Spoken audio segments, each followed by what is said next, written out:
ายดีพี่น้องทักทายสบายดีจ้าสบายดีวันฝนตกอีกพี่น้องฝนตกอีกแล้วพายุข่าวเนาะเจ๊สิโตหอดวันที่เท่าใดพี่น้องไปเบิ่งข่าวเนี่ยฝนตกลิ้นทุกมือเลยเห็นยังก็บ่ได้บัดนี้ตกขักตกแน่ตกอลีอลอบัดนี้พี่น้องเลยหลังจากที่จมหาฝนเนาะตกกับตกโคตรมันบ่ตกกับบ่ตกโคตรโอ้ยมันมีแนวพอดีเนาะตกลิ้นแต่เศร้าๆเลยเดี๋ยวจะให้เบิ่งบรรยากาศ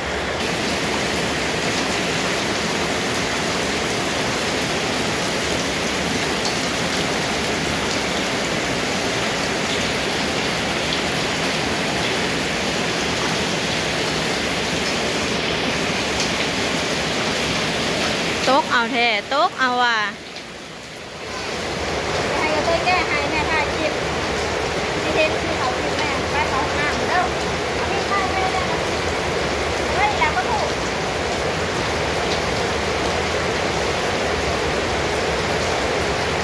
แก้ให้แม่เขาห้ามเด้อ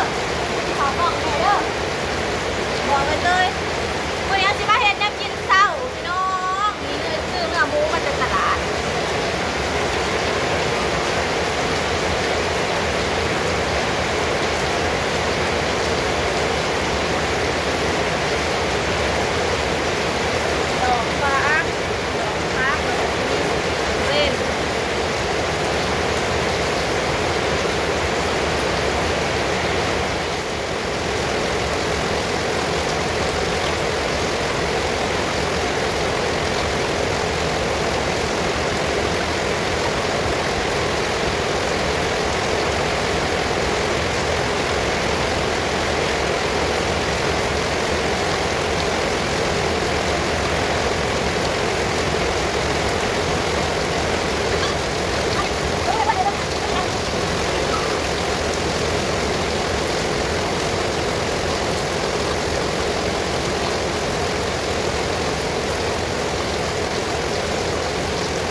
คนเจ้ายังไปซื้อนมโอเคโอเคปะโอเคหลับคนหูเด้อ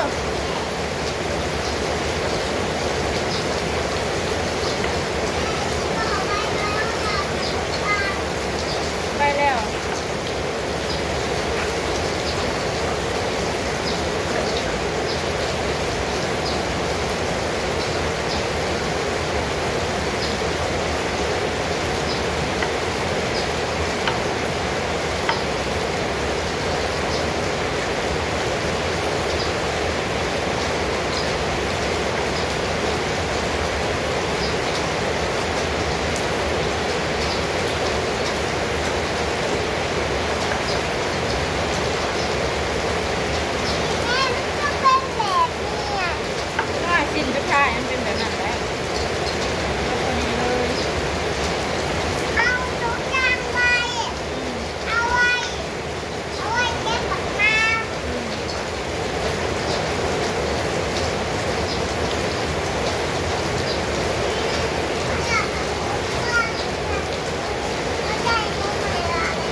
ข่าวอยู่ในใส่เตาแก๊สพี่น้องหัวมาเลยจ้า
ฝนกับโต๊ะแท้โต๊ะว่าพี่น้องเอ้ยเทลงมาจากจ้า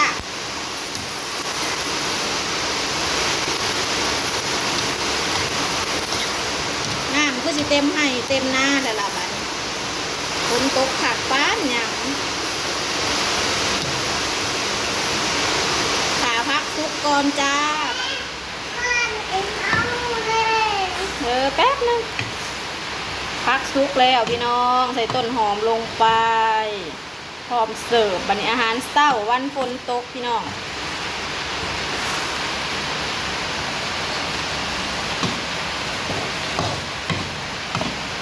ขัวหมูใส่ผักแซ่บๆจ้า